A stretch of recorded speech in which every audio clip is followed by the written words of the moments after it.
Today we're taking a look at these MLB matches, which are happening on Tuesday, July 26, 2022, and giving you match breakdowns, betting tips and predictions in general on these games. Welcome back to High Stakes, let's get straight into it. Also, don't forget to subscribe to get notified as soon as we release these sport prediction videos, and if you would like more betting tips and predictions, then check out our Patreon in the link down below. Our new Patreon is a way for us to help you improve your chances of making more money. Multiple plans are available for each and every one of you. You can get 30 extra betting picks all the way up to 360 extra betting picks per month. Stop wasting hours of your time searching for bad betting picks that ends up costing you a lot of money. Join the High Stakes Patreon now and get the best betting picks. Going back to our video, we will give you 2 betting picks for each game, a team pick and a total pick based on facts and detailed explanation. So make sure to watch our videos till the end so you don't miss any of our picks. Our team pick is Chicago Cubs minus 1.5 runs. And here is why. The Pittsburgh Pirates have not had the start to the season that they were hoping for, but they still have plenty of time to turn it around. They are 4-6 in their last 10 and searching for answers at the plate. They are also in third place in the NL Central, as they are only 13.0 games back from the Brewers in first place. At the plate, they are scoring 3.70 runs per game and hitting .221 as a team. This is the 28th least amount of runs scored per game and the second lowest overall team batting average. They have struggled to reach base consistently this season, and they aren't stepping up to the challenge when they have men in scoring position. Luckily, the Pirates have multiple guys that can change the game with one swing of the bat. They have struggled to create offense all season, but the home run ball has continued to be their friend. They are averaging 1.06 bombs per game, which is the 15th most in the league. I also expect the Pirates to stay fairly conservative once they have reached base safely. They have only stolen 41 bases this season, which is the 20th least in the MLB. They have allowed their bats to move their base runners into scoring position, as they aren't the fastest overall team. The Chicago Cubs had one of their best series of the season against the Phillies this past week. They are now 4-6 over their last 10, as their bats have been heating up over the past few weeks. They are currently in 4th place in the NL Central, as they are 1.5 games back from the Pittsburgh Pirates for 3rd place. This will be a huge series to determine who gets that 3rd spot.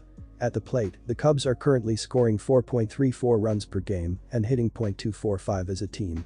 This is the 19th most runs scored per game and the 14th highest overall team batting average.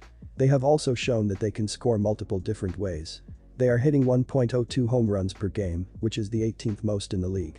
They can string together hits to create a big inning, or they can clear the bases with a moonshot over the outfield wall.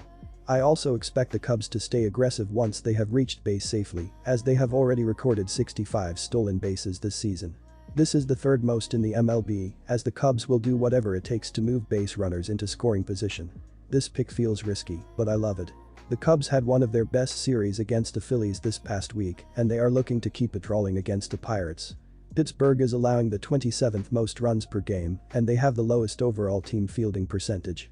The Cubs will consistently reach base throughout this game and continue to add runs to the scoreboard. Chicago is scoring the 19th most runs per game, and they have the 14th highest overall team batting average. They will hit Bryce Wilson early and often in this game, as he has struggled all season. He is currently 1-5 with a 6.52 ERA, and he is also 0-3 on the road this season. He hasn't performed well in front of his opponent's fans, and I see him struggling in this one as well. The Cubs are hitting 1.02 home runs per game, as I don't see the Pirates keeping up with the Cubs at the plate in this one. The Pirates are scoring the 28th least amount of runs per game, and they have the 2nd lowest overall team batting average. They won't reach base enough to challenge Keegan Thompson, and he will keep them off the scoreboard for the majority of this game. Our total pick is under the total. Miami Marlins vs Cincinnati Reds. Our team pick is Miami Marlins minus 115. Pablo Lopez got lit up like a July firework by the Texas Rangers.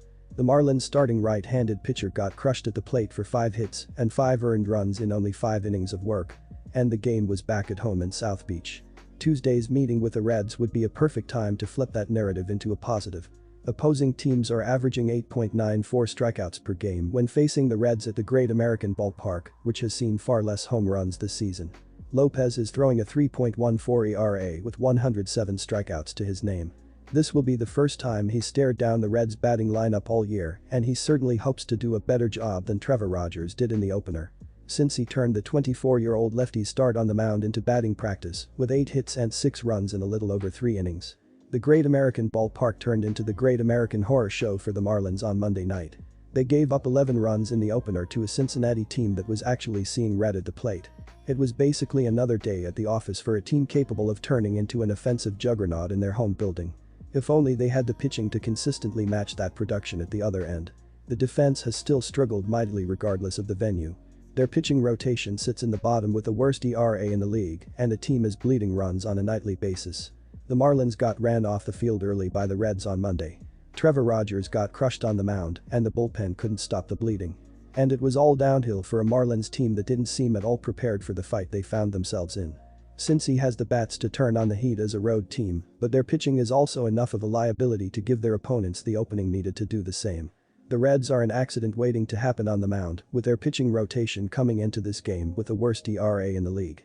They're also yielding the most RBIs and second most runs on average this season. Even a team like the Marlins, who have struggled offensively, can find success against this Reds rotation. Everyone else has this season. Monday's game in comparison to Tuesday's rematch will look like night and day for the Marlins. I'm taking Miami to come away with a bounce-back win. Our total pick is under 8.5 runs. And here is why. Hunter Greene has an electric fastball, but the issue is his command. Luckily for him, the Marlins have the 8th most strikeouts this season, and the Reds are right behind them in 9th. Since the All-Star break, both teams have been pitching well, as the Marlins are 8th in baseball, with a 3.25 ERA, while the Reds are 19th, with a 4.67 ERA, which combined is still below 8.5 total runs. The under has hit in 20 of the previous 28 games against one another, so go with under 8.5 runs. Atlanta Braves vs Philadelphia Phillies. Our team pick is Phillies, 1.5 runs. And here is why. The Braves might have started the season slowly, but with summer rolling along, they find themselves quickly gaining ground on the Mets atop the division. The Phillies have the ability to make things interesting, but considering their success against Philadelphia on the season, the Braves will be feeling good about their chances to grab the win on Tuesday, and if nothing else, at least not move further behind in the divisional race. With a winning record on the road, being away from home won't be daunting at all for this group. Adding in a winning record in their last 10 games, at 6-4, Atlanta knows that these are the types of games that they need to take advantage of if they want to improve their shot at being the divisional winner. Come the fall. It has also helped that Atlanta has become healthier and healthier of late. Positionally, they do continue to be without Adam Duvall, wrist, and Ozzie Albies, foot, while Robinson Cano, head, is questionable. The larger issue is having 3 relievers ruled out, thinning out their bullpen even more. For Philadelphia, the hopes of the playoffs continue to fade further and further away, especially given their recent run of form. They've only gone 3-7 in their last 10 games, and even playing at home hasn't exactly helped them regain that form. They do remain over .500, but as the wild card race continues to take shape, having to grab wins against teams ahead of them in the standings will be the only way for them to make an impact. They've struggled already against the Braves on the season, but Tuesday seems like the perfect opportunity to try to change that course of thinking, especially after mounting the comeback on Monday night. With confidence and momentum the highest it has been in weeks for this group, they need to capitalize. While it has seemed to be a tale of 2 teams going in different directions, Monday's result and comeback win for the Phillies has them feeling confident in their ability to keep things going on Tuesday. Nola is coming off of one of his best starts the last time out, and given his experience and success against Atlanta, he will carry that confidence into this one. Beyond that, Atlanta continues to battle some key injuries that might make things difficult, while the Phillies haven't wasted any time in replicating the production lost from Harper's injury. Additionally, according to Covers.com, the Phillies are 5-0 in their last 5 games against NL East opponents. Our total pick is over 8 runs, and here is why. The total has finished over in each of the last 6 games for Atlanta, and in 5 of the last 7 games that Atlanta has played against Philadelphia. The total has also finished over in 7 of the last 10 games that Philadelphia has played at home against a team that has a winning record. Atlanta is 4th in runs scored, and Philadelphia is 11th. The Braves are 2nd in slugging percentage, and Philadelphia is 7th.